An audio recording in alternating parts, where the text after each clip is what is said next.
I sent 10 of America's most popular salt brands to independent labs, and what I found was a pattern of premium pricing, curated origin stories, and in some cases, heavy metal contamination far beyond safety thresholds. We tested 10 brands. 7 fell short. Only 3 truly held up.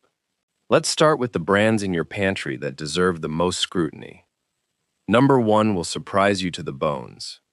But before then, subscribe to this channel, hit the like button, and tell me in the comments, when was the last time you actually read a salt ingredient list?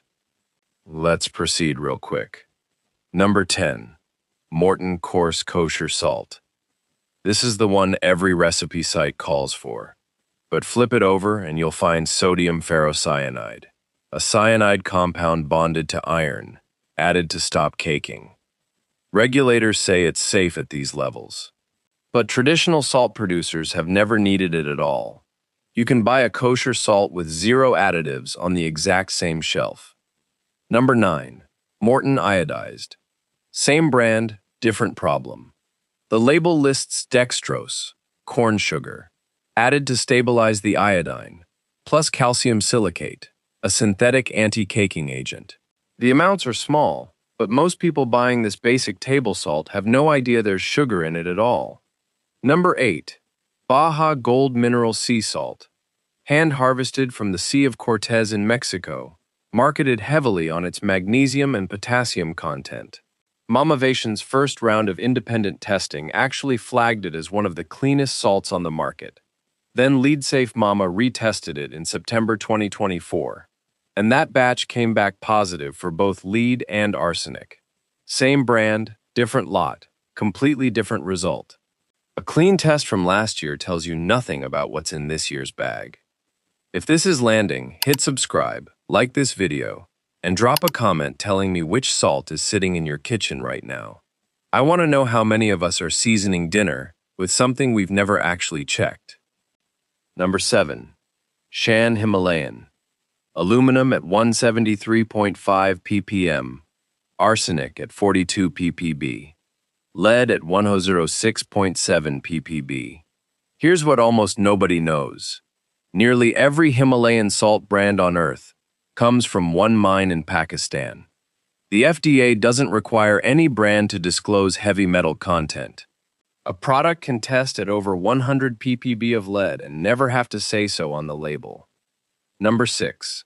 Saltwerk Icelandic Flaky Sea Salt. This one lands differently because of the price tag.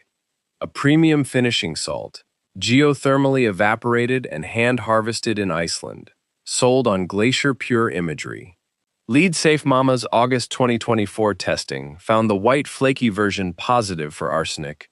A charcoal-infused black variant from the same company also tested positive for lead, likely introduced by the added activated charcoal itself. You paid for the imagery didn't add purity. Number 5. Trader Joe's Himalayan Crystals. A brand trusted precisely because its shoppers read labels. It tested at 180.7 ppb lead, 36 times the proposed children's threshold, plus aluminum and arsenic. Trader Joe's has never voluntarily published independent heavy metal testing for this product. Number 4. The Spice Lab. Marketed on 84 trace minerals as the reason to pay more. Those 84 minerals include lead, arsenic, cadmium, and mercury. It tested at 242.8 ppm aluminum, among the highest of any retail salt anywhere, plus 170.6 ppb lead. The feature they're charging a premium for is the feature causing the problem. If you want more of these breakdowns, subscribe now and turn on your notification for the next video, because the next 3 brands are where this gets serious. Number 3. Sherpa Pink, San Francisco Salt Co. The hand-harvested, traditional extraction option. It posted the single highest aluminum reading of any salt tested, 251.8 ppm, and a 2022 study found coarse Himalayan salt carries the highest microplastic load of any salt type. Artisanal on the label doesn't mean cleaner in the lab. Number 2. Redmond Real Salt. beloved across the wellness and naturopathic world for its ancient, untouched seabed story.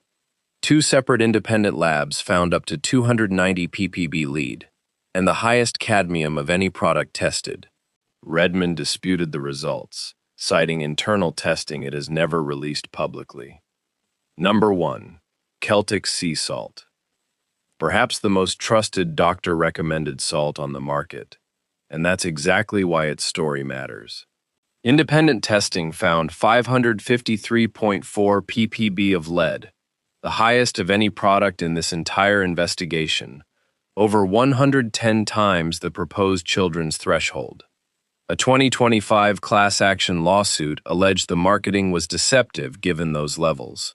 Celtic Sea Salt pointed to a 2,000 ppb international trade ceiling as proof of compliance. That's technically true. It's also not a safety benchmark. It's just how high that ceiling is set. If you don't want to miss where this investigation goes next, hit subscribe now and turn on the notification bell. So, what should you buy? Here's the fastest test you can run in the aisle. Flip the container over. Real salt should have exactly one ingredient: salt. If you see an anti-caking agent or added sugar, you're looking at a processed product. And the deeper pink or red the color, the more likely you're looking at contamination, not minerals. 3 options actually held up under independent testing. Number 1. Maldon Sea Salt Flakes. Family run in Essex, England since 1882.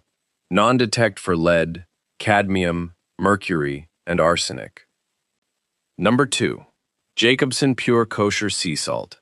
Small batch from Netarts Bay, Oregon. Lead effectively non-detect, minimal microplastics. Number 3. Diamond Crystal Kosher Salt. No origin story, no mineral count. Non-detect for lead and microplastics across multiple labs. One ingredient: salt. Mineral-rich doesn't necessarily mean healthier. Ancient doesn't necessarily mean untouched. And the brands charging the most for their story were consistently the ones that failed hardest when a lab actually checked. If you watched this far, don't miss our next investigation. Subscribe now, like this video, and turn on the notification bell. So next time you're standing in the salt aisle, don't just look at the color, flip the package over.